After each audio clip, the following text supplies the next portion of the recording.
Hello, and welcome to Regrets I've Had a Few. I'm Paul Hunter, Artistic Director of Told by an Idiot, and this is a podcast where I talk to friends and colleagues delving into what made them the person they are today. Hello, and welcome. My guest this month is an award-winning and groundbreaking theatre director. Her work spans text, devising, immersive technologies, and the integration of creative access.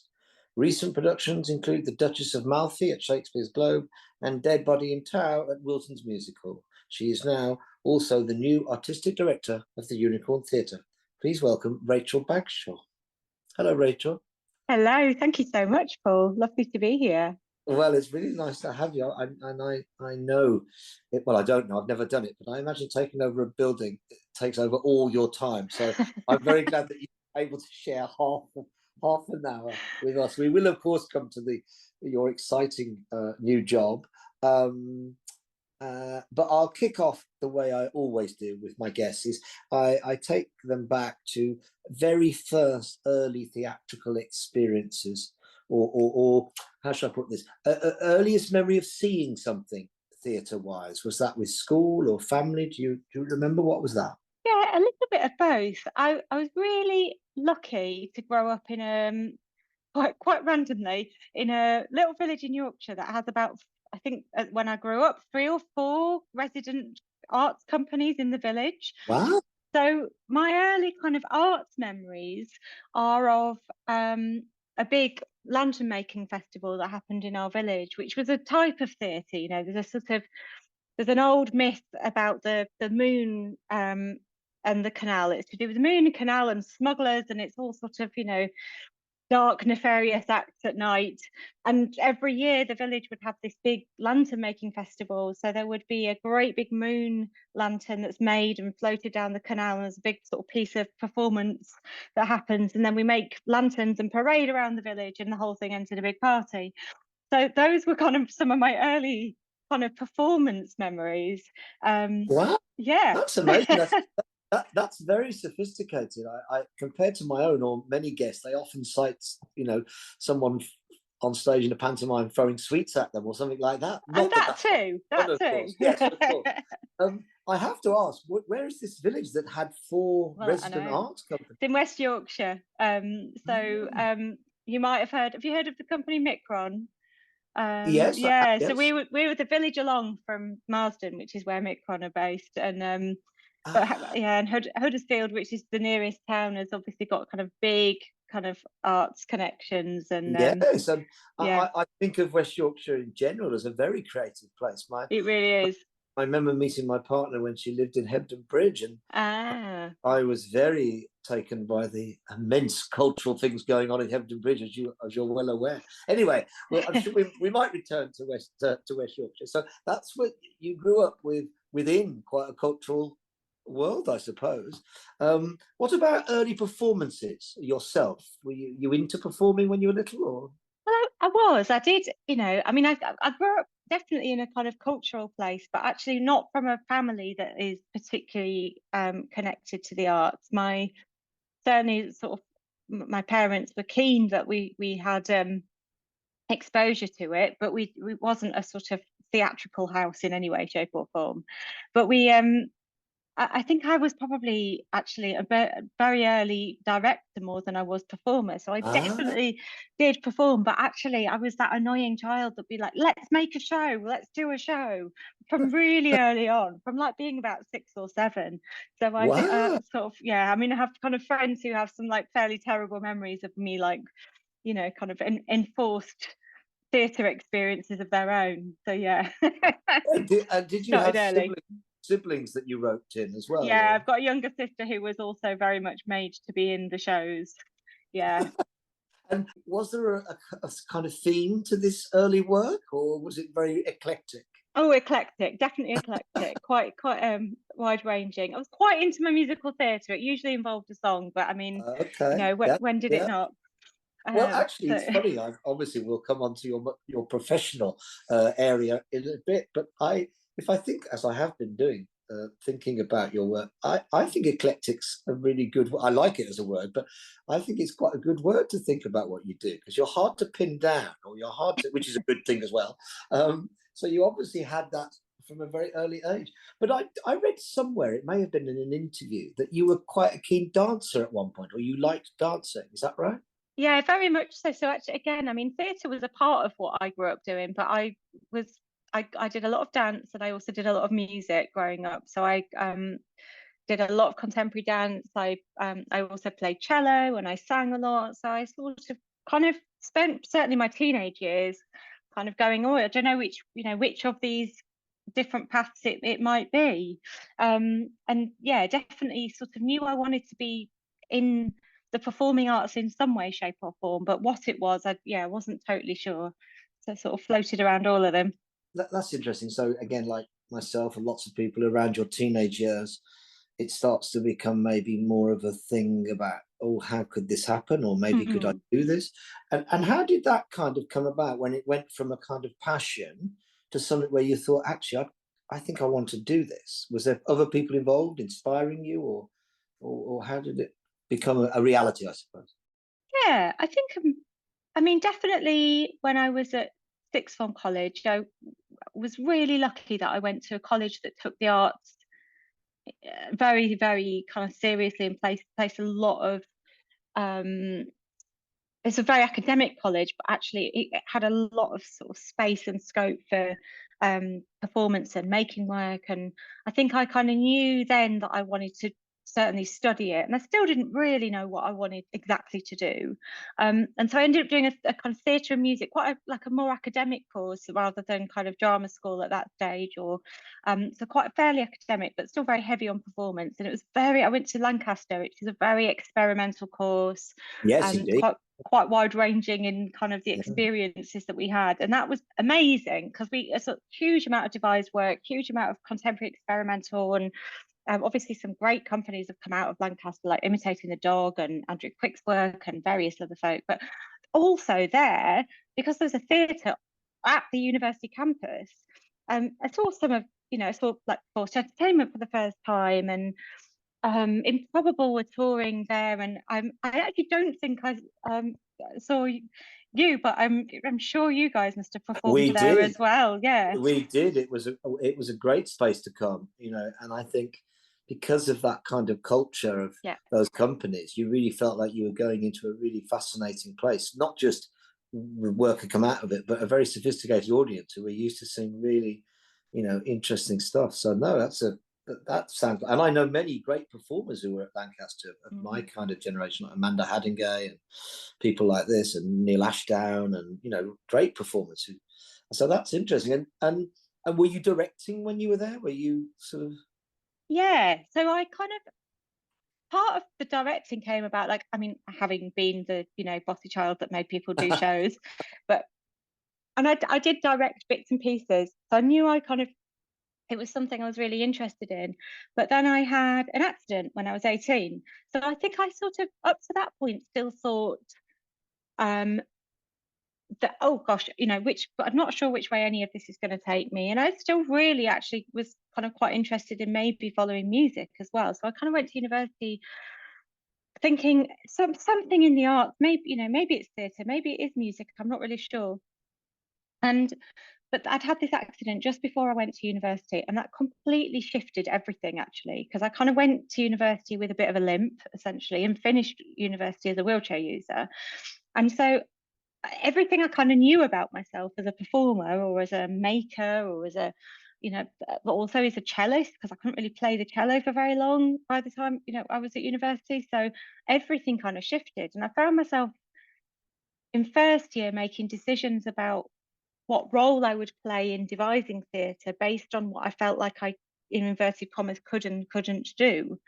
Um, and I didn't do things like I didn't do dance at university because I thought I can't do dance anymore. So it really shifted and changed how I thought of myself as a theatre maker through those sort of years of university.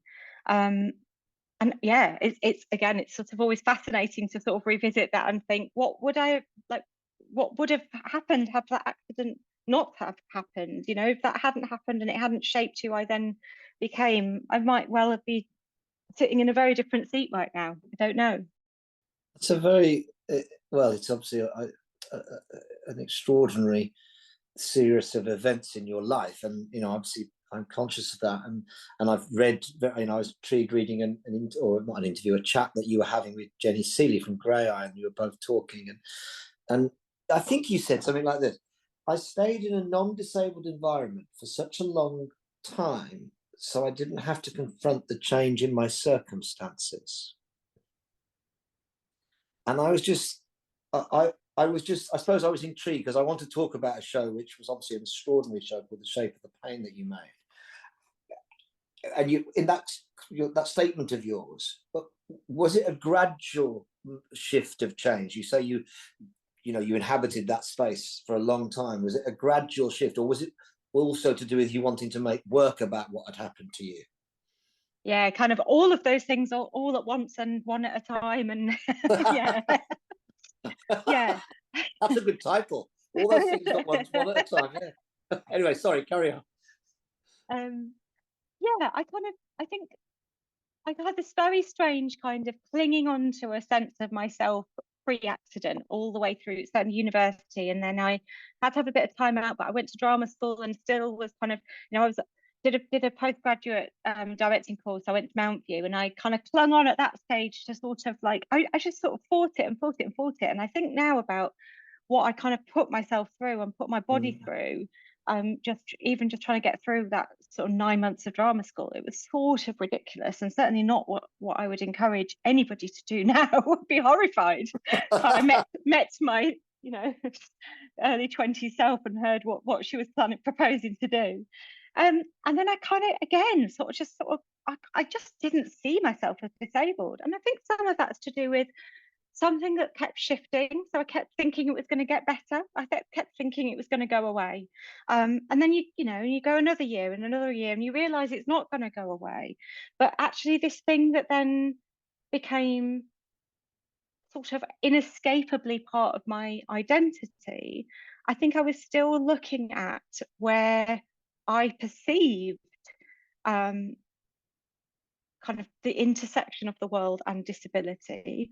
And when I don't know if I fit in that either, I don't quite know where I fit. So I spent quite a bit of time going, well, I don't fit here and I don't fit there. And, which of the kind of boxes should I try and put myself in? And yeah, pushing myself to stay working in, I think, conditions and kind of systems that didn't work for my body, but I just thought that that's what directing was. I thought that's what you had to do, and you had to do it a certain way, and you had to stick to kind of, what everyone describes it as being. And so I kept on trying to just sort of push myself to be in those boxes for quite a long time. I think there's so much pressure, isn't there, around what things should be or are considered to be or what there are. And I imagine that must have been enormous pressure on you. And then I'm assuming the liberation of going, actually, I can define what this is. I don't have to have it defined for me. And then it also, I suppose, again, this touches on what I was saying earlier about the eclectic thing, that your work's hard to define. I mean that as a compliment. I mean that as an absolute compliment, because it's not where you go, oh, it's the same. We've seen this, you go, oh, I didn't quite expect that, or this, and I wonder if those two things are connected as well: the actual work itself and you kind of redefining what a director is, or what you feel a director can be, I suppose. I think so. Yeah, I think it's sort of.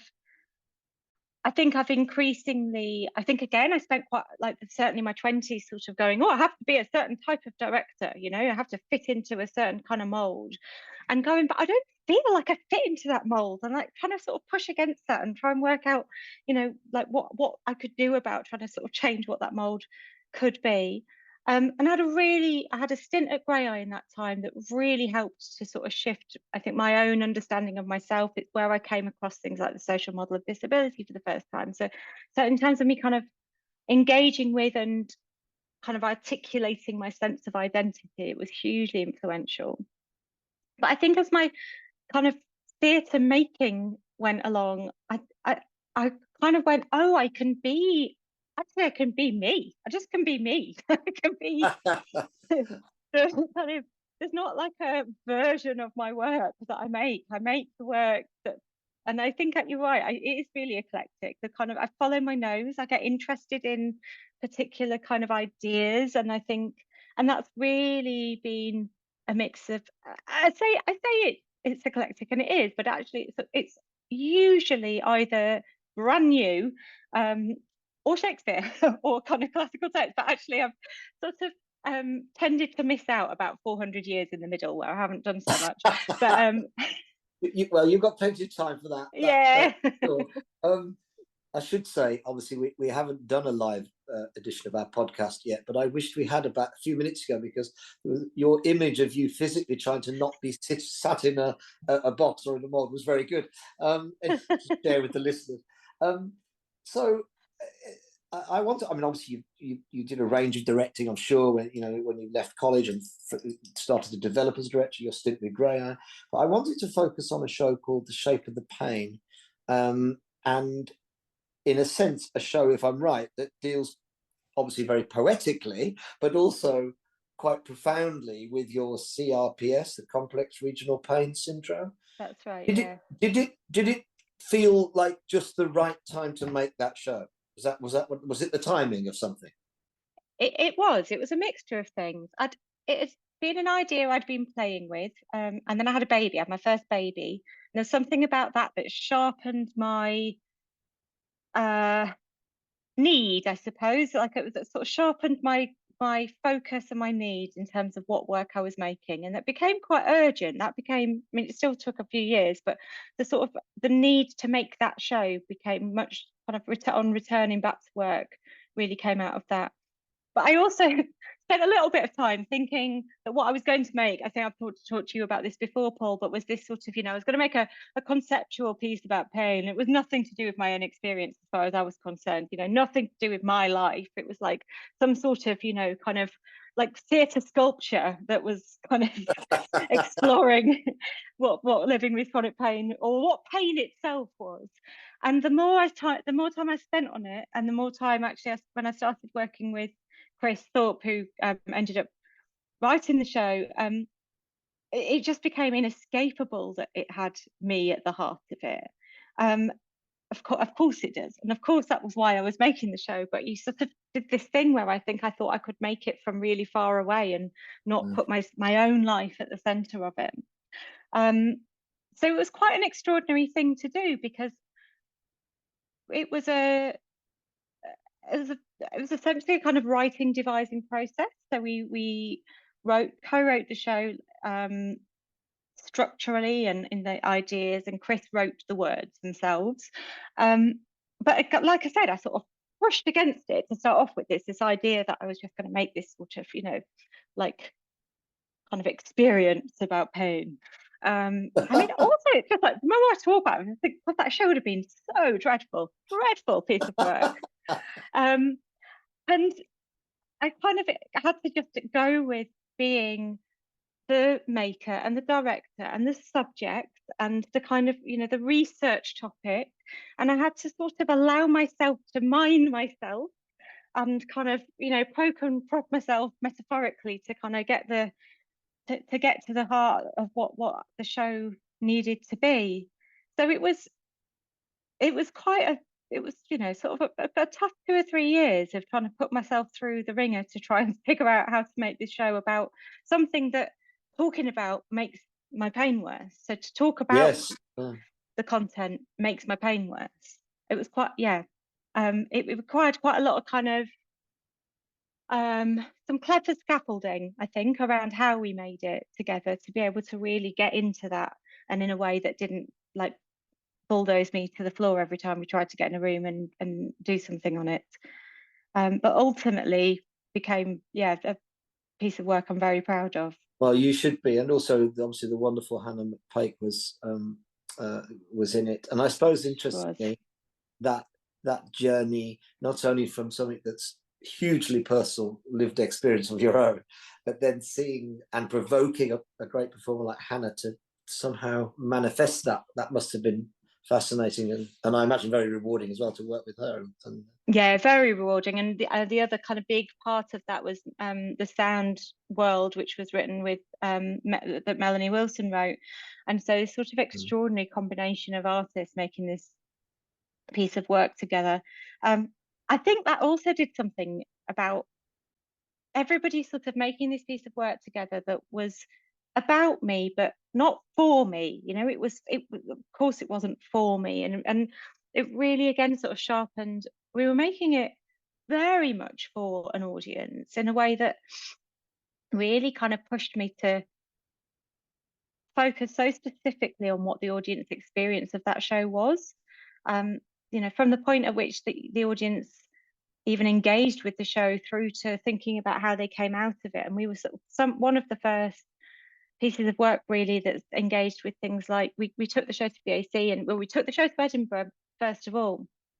And nobody had really done this, but we asked at Summerhall to try and find a space that was a kind of post-show breakout space so that people had somewhere to go to decompress, which people used. I mean, every show that were people sort of sitting in that space. And I mean, that's not even that long ago, it's 7 years ago, but it still felt like quite a radical act to do at that stage.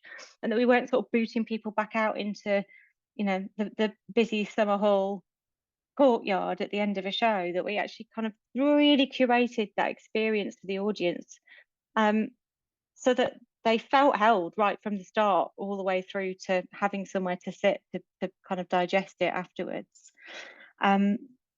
Yeah, so it was a sort of extraordinary thing to be able to kind of take that amount of care over the audience. It's something that I instinctively do, but is a real, and in terms of thinking about how eclectic my work is, it absolutely is. But I think that level of kind of really, really working out what it is I want to hold with an audience for an audience is the thing that kind of threads all the way through my work, I think. I think that's yes, I could totally relate to that, and in a very different way. I think that's very much at the heart of Told by Idiot as well.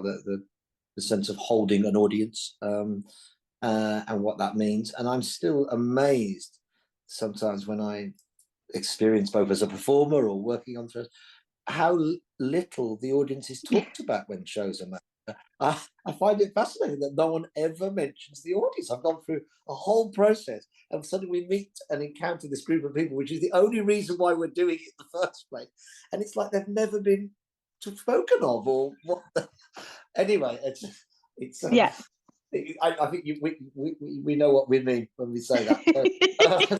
So thank you for that. It's an extraordinary piece of work. And then it's interesting you mentioned about, you know, either something classical Shakespeare or Duchess of Malfi, which I'll mention in a minute, and then this extraordinary raft of created shows from ideas and kernels of ideas. Talking of ideas, did you ever have the idea that you wanted to run a building, to sit where you are now sitting, or did that come by surprise and chance? I think that's kind of again developed over time. I think sort of, you know, early career, I think I sort of went, well, of course I'll, you know, become an artistic director because that's what you do. And then excuse me. I think the reality of what that job actually is at some stage kind of caught up with me, and I kind of went, oh gosh, no, don't know if I want to do that. It's an awful lot of work. And I was in a really, really comfortable place with myself as an artist, the work that I was making. I felt like I had a really, really good balance with everything. And I've been associate director at the Unicorn alongside Justin running the place. I'd actually made my peace with not running somewhere. I decided that actually I thought, you know what, I think I can make more impact in my work as a freelance artist. I think, you know, I can do both work on stage in terms of the impact I make on stage, but then also how I work with buildings and how I work with companies is also where I make an impact and where I can see change. And then Justin told me he was leaving, and I was like, well, I don't want anyone else to have that job except me. So there are very, very few places that I think I would have felt like that about. But the Unicorn is such a special building, and the audience, again, it's all about, inescapably about the audience. That it's just, yeah, I feel so lucky. I've got, I think, one of the best jobs in theatre. So yes, I had to go for it. Well, I certainly know from talking to colleagues and people in the industry that you are a very popular choice. I think the notion of that what you speak so passionately and so warmly about what the theatre means to you, and I think it's a great transition from Justin to yourself, and sometimes it's interesting, isn't it, where you think, well, I don't want anything to do with all of that, and then it makes me laugh when you say, but I don't want anyone else to do it. Yeah. It's a very good way of looking at it. How did you find, because of course I don't think you directed there before, you went to the Globe to direct the wonderful Arthur Hughes, who I've performed with, wonderful actor, and suddenly you were in the extraordinary spaces of Sam Wanamaker with the candles and a dense, I imagined, quite difficult text as well. Like, this kind of, what was that challenge like? Yeah, I mean, it's quite an extraordinary. It's obviously an extraordinary space to be in, Sam Wanamaker, and the Duchess of Malfi as well. Like, it's, I kind of describe it. I think Webster has this sort of innate love for theatre that's in the writing, but it's also a bit kind of like, he was a sort of theatre maker, he sort of threw everything at it. You sort of get this, like, let's have a song now, shall we? Let's have a song. Oh, do you know what I think would work here? A dumb show. Let's stick a dumb show in. So it's sort of a bit of a sort of really strangely shaped play, because it just feels, from a theatre making perspective, it's sort of packed full of ideas and forms, like just trying everything out to try and tell this story. So that was just so fun, because we lent into that and then some. So just went, okay, I see your dumb show, and I raise you a great big kind of math ball opening that the play definitely doesn't have on the page, and kind of just sort of really pushing at that. And then I think the other thing that we did for the first time in the Wanamaker was we've used creative captions. Oh, brilliant! So yeah, so putting projectors into that space to create a captions design that obviously spoke to the space and sat within the architecture of the space, but also was fundamentally thrilling aesthetically and worked from an access perspective. So it was quite a tall order to get to kind of get a design that kind of met all of those things. It was very, very exciting to do. Well, sadly, I was working and couldn't see it, but I also thought you had some brilliant performers, not just Arthur, but Tamsin and a great bunch of people. Oh, yeah, no, it's a phenomenal cast. Will we see more of you when you get a little break from the Unicorn, doing something like that somewhere else? Or yeah, I very much hope so. I'm directing the Unicorn's Christmas show this year, and I have said that in my first season at the Unicorn, I'm not going to do a freelance job. I'm just going to very much keep the next year kind of completely clear for the Unicorn. But yeah, absolutely, and I'm of course having kind of conversations about other work. And I think there's something for me about the kind of the classical texts, like, have such a sort of malleability to them in terms of casting choices, in terms of how to use creative access, that actually the worlds just kind of open up, I think, in such a kind of rich way. So yeah, absolutely plan on doing more soon. brilliant. And I also I can't, as we come towards the end, I can't also not mention, and thank you for your brilliant work with Sophie Woolley and Us Idiots on the wonderful Augmented. It was a really great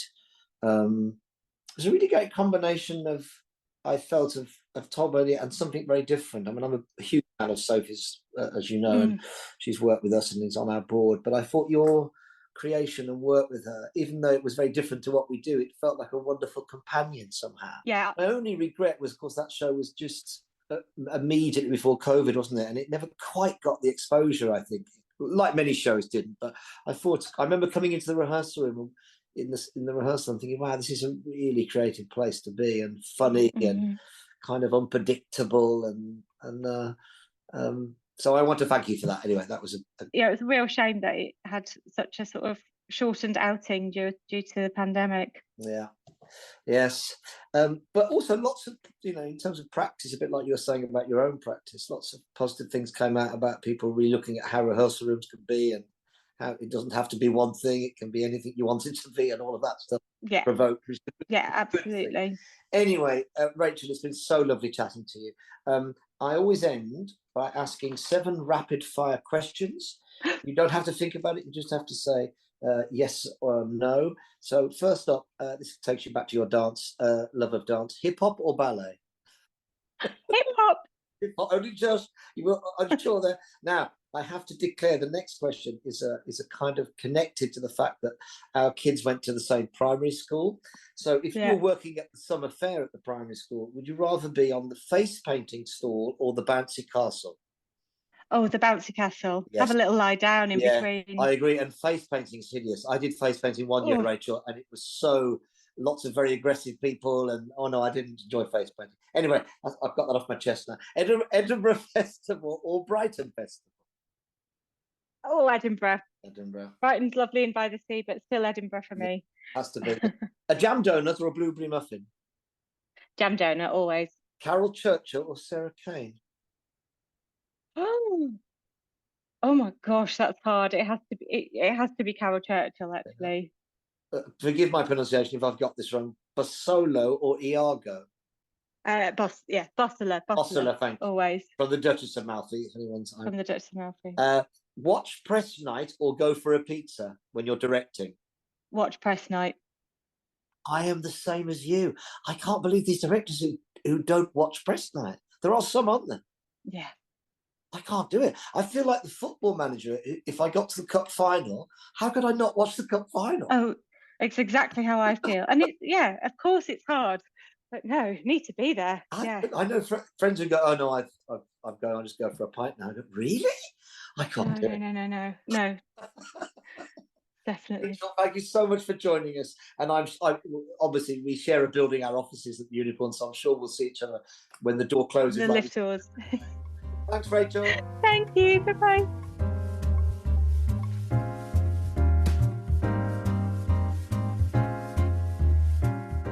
Dear listeners, if you've enjoyed this idiot podcast, please spread the word